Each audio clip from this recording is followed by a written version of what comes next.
Hello guys, welcome to my channel story time by MHK। आज हम जिस movie के बारे में डिस्कस करने जा रहे हैं उसका नाम है the lost city of Z। अगर आपको द गोल्ड सिटी यानी सोने के शहर का पता बता दिया जाए तो ज़रा सोचें कि आप क्या करेंगे। किसी घने जंगलों, दरियाओं, बहुत से खूबसूरत इलाकों और उनमें रहने वाले कबीले के लोगों से गुजरकर इस सोने के शहर तक पहुँचेंगे। इसी सोने के शहर की तलाश में एक बाप और बेटा घर से निकले थे और कई साल गुजर जाने के बाद उनको कितना सोना मिला ये जानने के लिए इस वीडियो को आखिर तक ज़रूर देखें। मूवी के शुरू में हमें एक बरतानवी आर्मी ऑफिसर दिखाया जाता है जो कि हिरन के शिकार करने के मुकाबले में था। इस ऑफिसर का नाम पर्सी था और ये मुकाबला कोई आम मुकाबला नहीं था, बल्कि वहाँ पर किसी किंग के आने पर ये मुकाबला रखा गया था। पर्सी हिरन का शिकार कर लेता है और वो मुकाबला जीत जाता है। इस मुकाबले के बाद बहुत बड़ी पार्टी होने वाली होती है। वहाँ पर पर्सी को भी बुलाया जाता है। उसको ऐसा लग रहा था कि जब वो इस पार्टी में जाएगा तो उसको मुकाबला जीतने पर बहुत सारा इनाम मिलेगा, जिससे वो अपनी फैमिली को सपोर्ट कर सकेगा। पर्सी की फैमिली में उसकी बीवी और उसका एक बेटा था। जब रात को पर्सी इस पार्टी में जाता है तो हर कोई उसको नज़रअंदाज कर रहा होता है, कोई भी उस पर ध्यान नहीं देता। ये बात पर्सी को बहुत ज़्यादा बुरी लगती है। फिर एक साल बाद पर्सी को ज्योग्राफिकल रॉयल सोसाइटी में लंदन भेजा जाता है।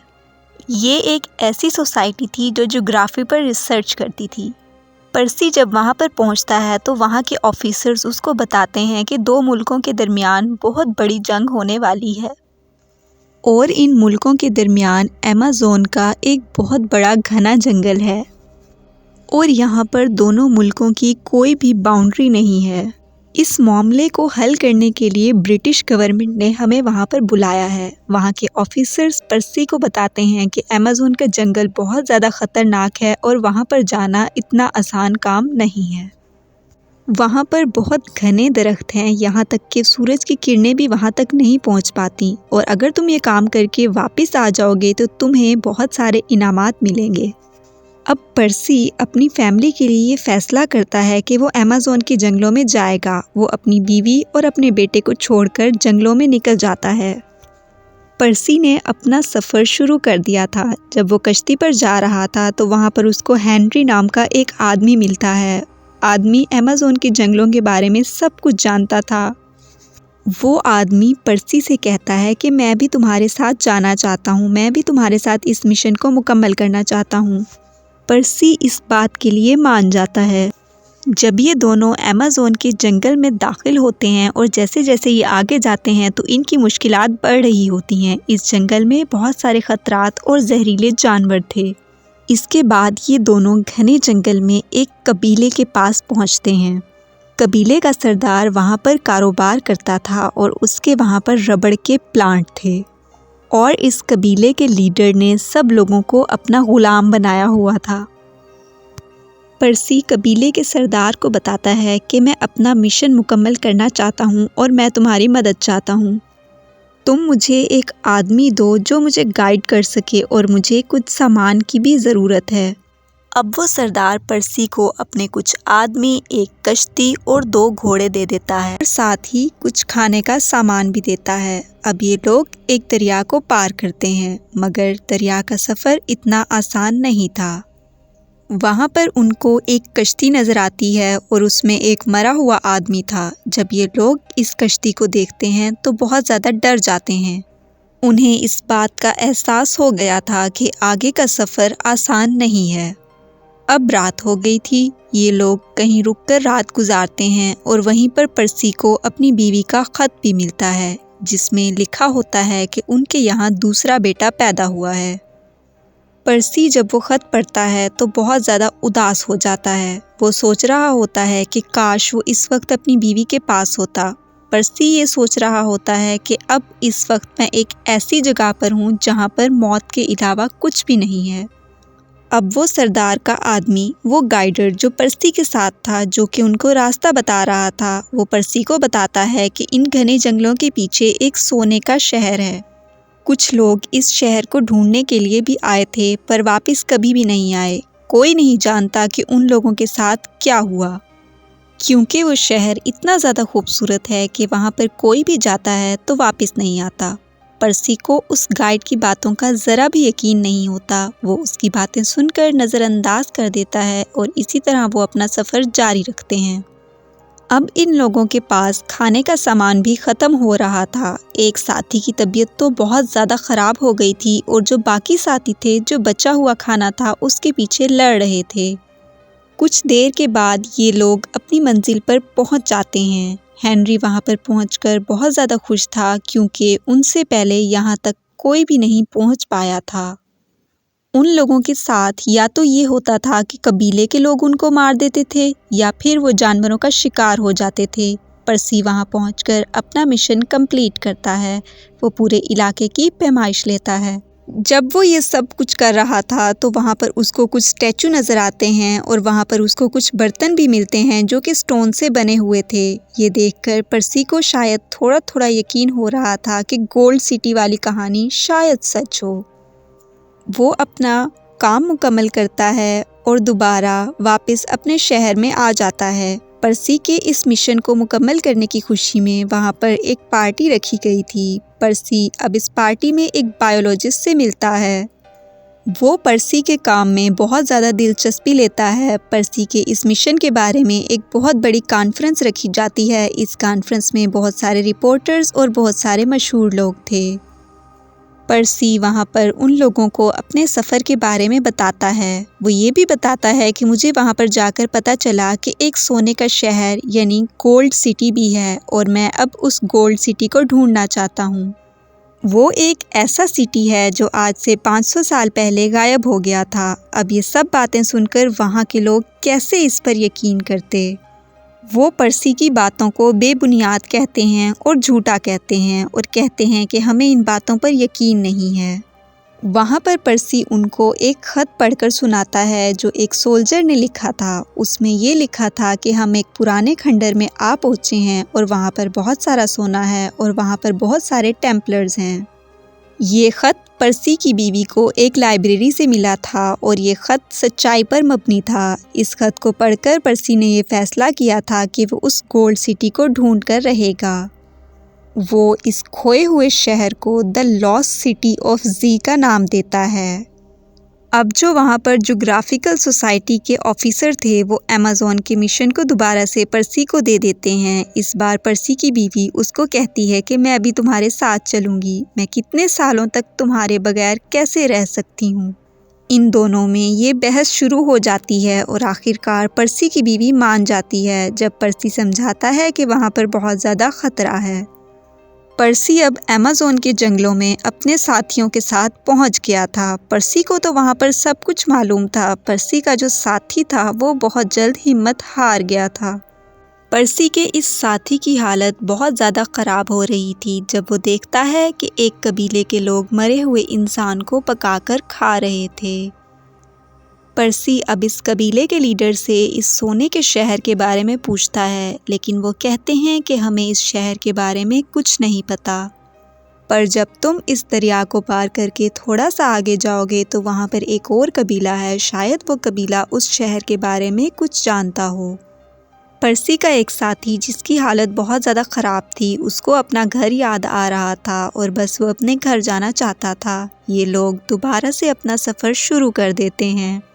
पर्सी के इस साथी की हालत बहुत ज़्यादा ख़राब थी। उसकी टांग पर भी चोट लग जाती है। वो पर्सी से रो रो कर यही कहता था कि मैं यहाँ पर मर जाऊँगा। पर्सी को उस पर बहुत ज़्यादा गुस्सा आ रहा था। पर्सी उसको एक घोड़ा और खाने का कुछ सामान देकर वापस भेज देता है। इसी तरह बहुत दिन गुजर जाते हैं। अब पर्सी के पास भी खाने का सामान कम पड़ रहा था। फिर आखिरकार वो एक जगह पर पहुंचते हैं जहां पर पर्सी को बहुत सारी अजीब चीज़ें नज़र आती हैं, मगर आसपास कुछ भी नहीं था और आगे जाने का रास्ता भी बंद था। पर्सी और उसका साथी बहुत ज़्यादा दुखी हो जाते हैं। पर्सी ये सोच रहा था कि इतना ज़्यादा आगे आने के बाद मैं ऐसे ही खाली हाथ लौट रहा हूँ। ये बात उसको बहुत ज़्यादा दुखी कर देती है, पर अब वो अपने शहर में वापस आ गया था।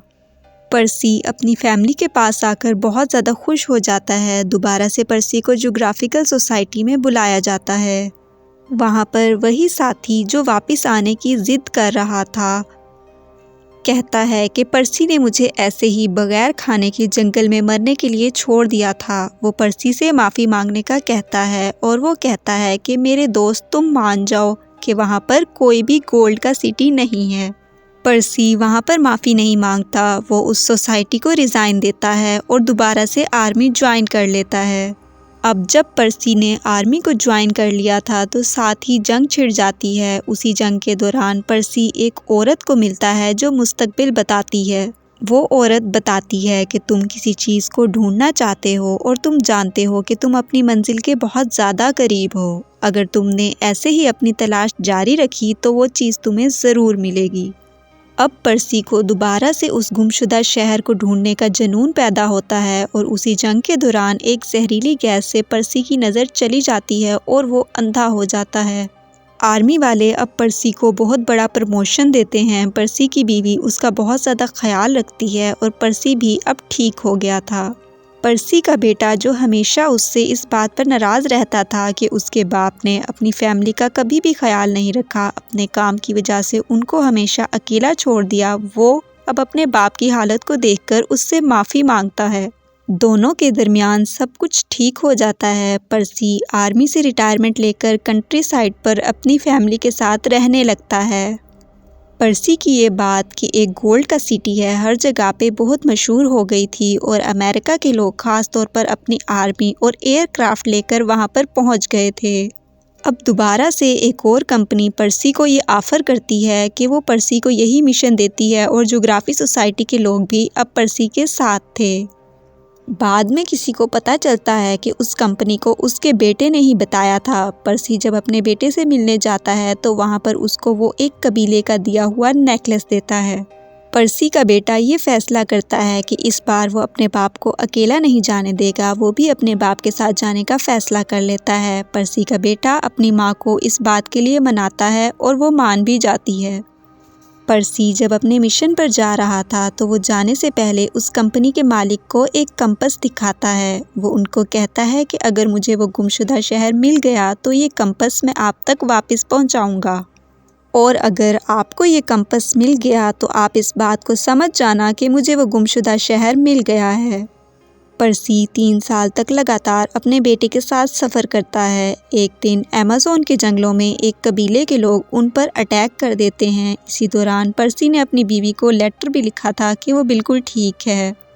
फिर दोबारा से पर्सी और उसके बेटे को एक और कबीले के लोग घेर लेते हैं और वो कबीले के लोग उनको पकड़कर अपने सरदार के पास ले जाते हैं। वहाँ पर पर्सी उस कबीले के सरदार को अपने बारे में सब कुछ बताता है। जब रात होती है तो रात को वो कबीला उन दोनों को एक जगह पर ले जाता है और वहाँ पर ले जाकर उनको एक जाम पिलाते हैं। उसको पीने के बाद उन दोनों को ऐसा लग रहा था कि वो दोनों मर जाएंगे।